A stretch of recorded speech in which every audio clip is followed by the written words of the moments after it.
Selamat datang di siaran gaib. Fokuskan pandangan kalian dan jangan geser layar. Sebelum kita membuka gerbang cerita kali ini, jangan lupa like, komen, dan subscribe. Jam 7:30 malam. Angin malam Jumat Kliwon terasa berat ketika Ari dan Wira berjalan pelan menuju rumah duka di ujung Banjar.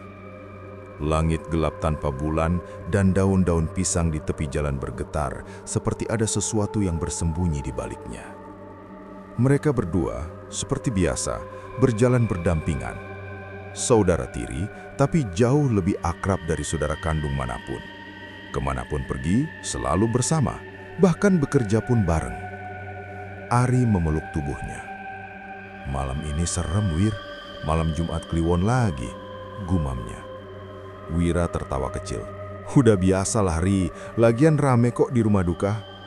Ari geleng-geleng. "Iya, tapi malam ini entah kenapa beda." Mereka berhenti di depan rumah duka. Bau dupa bercampur aroma kopi dan rokok memenuhi halaman. Lampu-lampu Petromax menggantung, memantulkan cahaya kekuningan pada wajah-wajah orang yang hadir. Di tengah ruangan, tubuh almarhum dibungkus kain putih. Malam itu jenazah akan segera dibawa ke Setra tepat pukul 8. "Waktu cepet banget ya," gumam Wira. Ari hanya mengangguk. Ada sesuatu yang membuat tengkuknya dingin sejak tadi.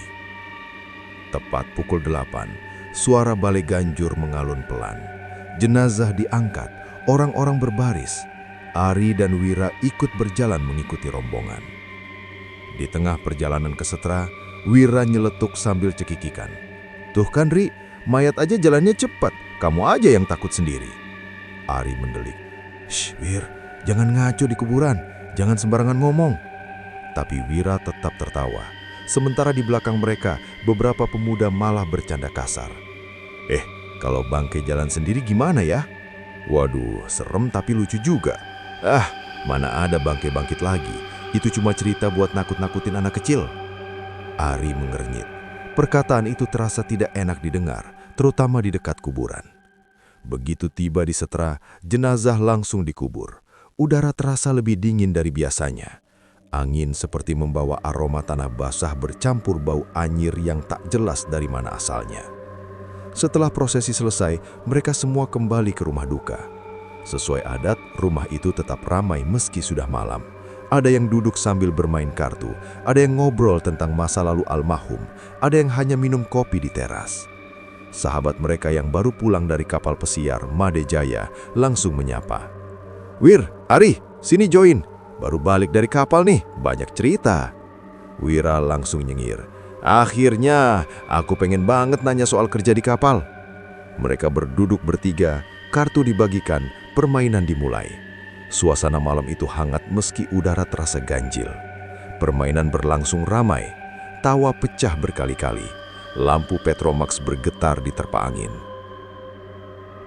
Jam 11 malam, sebagian besar orang mulai pulang, tapi tetap ada yang tinggal sampai pagi, seperti biasanya.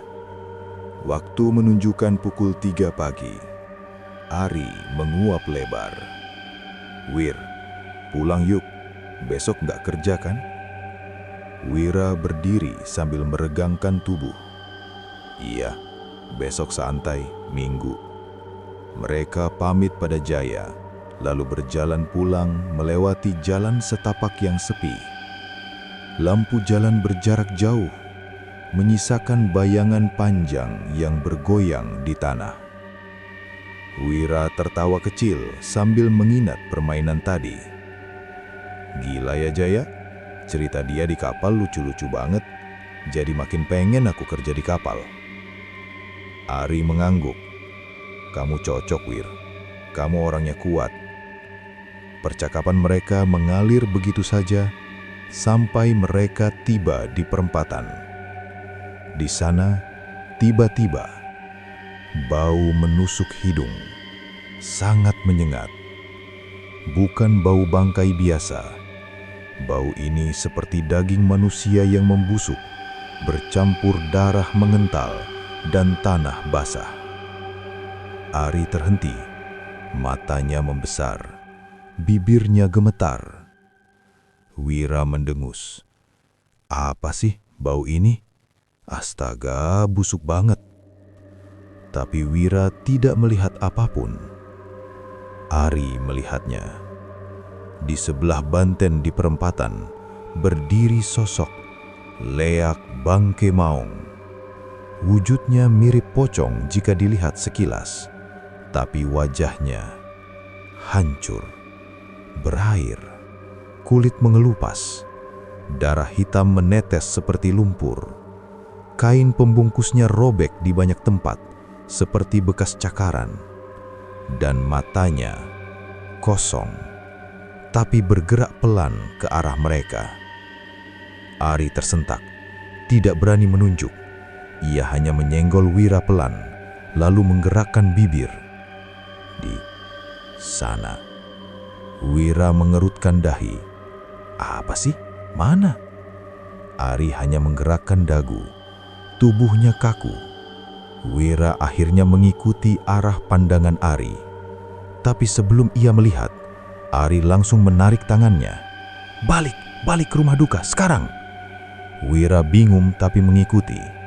Mereka berdua berlari secepat mungkin. Begitu tiba, Ari terengah-engah. Di perempatan ada Bangke Maung. Rumah duka langsung riuh. Apa? Serius? Mana mungkin? Kalian mabuk kopi.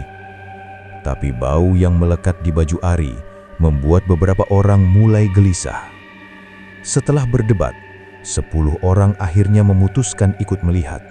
Yang lainnya ketakutan dan memilih tetap tinggal. Mereka berjalan bersama. Ada yang membawa senter, ada yang membawa dupa.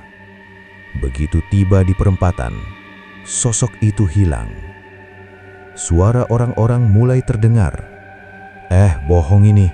Kalian salah lihat. Mana ada Bangke Maung beneran. Tapi tiba-tiba, Wira menegang.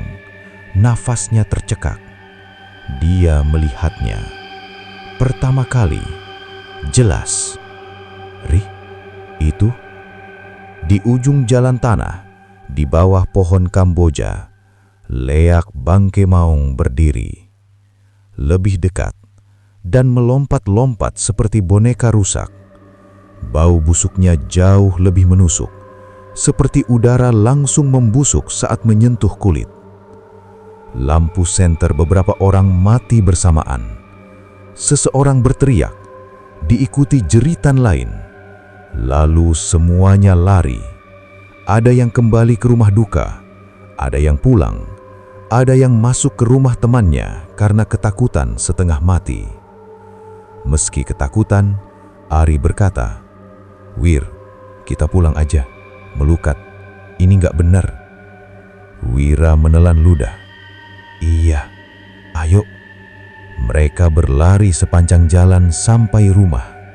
Kaki gemetar, dada sesak. Sesampainya di rumah, mereka langsung mengambil air dari tempayan. Sesuai ajaran leluhur, mereka berdiri di bawahnya, membiarkan air yang jatuh dari genteng itu mengenai kepala dan tubuh mereka. Itu adalah cara melukat untuk menghilangkan aura buruk dan gangguan makhluk halus. Setelah selesai melukat, mereka masuk rumah dengan gemetar. Ibu Wira yang masih terjaga langsung heran. Kenapa kalian basah begini? Baru pulang Madelokan?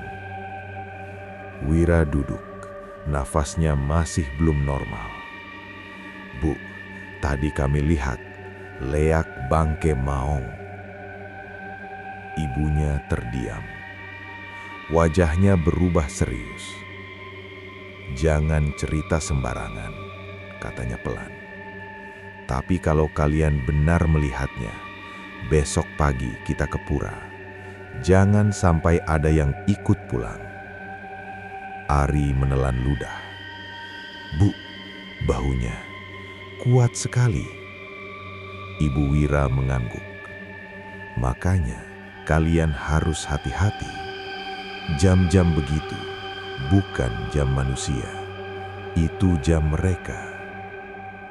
Malam itu, Wira dan Ari tidur dalam keadaan lampu menyala, pintu terkunci, dan dupa menyala di setiap sudut rumah. Di luar, angin dini hari kembali bertiup.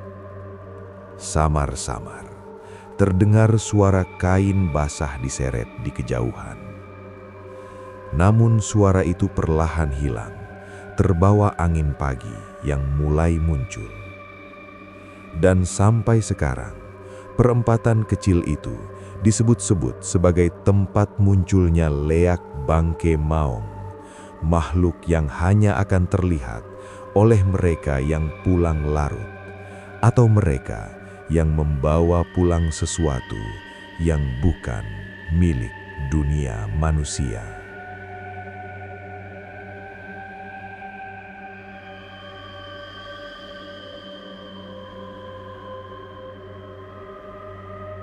Terima kasih sudah mendengarkan sampai akhir.